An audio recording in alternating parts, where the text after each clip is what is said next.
Hello साथीहरू, आज म चाहिँ भिरगाउँ गएको थिएँ।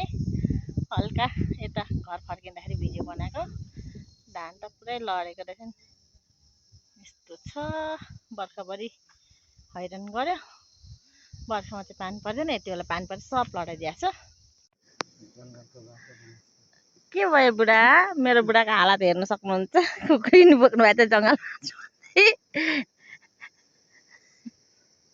लास्टमा त हिँड्ने बाटै रहेन रहेछ है बुढा। त्यही भएर तपाईँले बाइकमा एक्लै जानु भनेको। दिदी दाजु हुन्छ नि तपाईँ, 3 जना, विनोद दाजुसँग 4 जना हुन्छ, पकाइहाल्नुहुन्छ भनेको। अहिले कस्तो छोटकरी बाटो हेर्नु खोजेको नहिनेको नि धेरै पो दिमाग खराब यस्तो भयो। 80 पछि बाटै छैन हेर्नु साथीहरू, यस्तो जङ्गल छ। यो बाटो कहिले पन्सर जाने हो कि? मलाई यही रिस उठाउँछ। रोडको बाटो अनि आम भनेको कुकाको रिस उठ्नु गरेको। यस्तो बिजक भएको छ धानको, हेर्नु सक्नुहुन्छ। लडेर सब लडेको छ कि,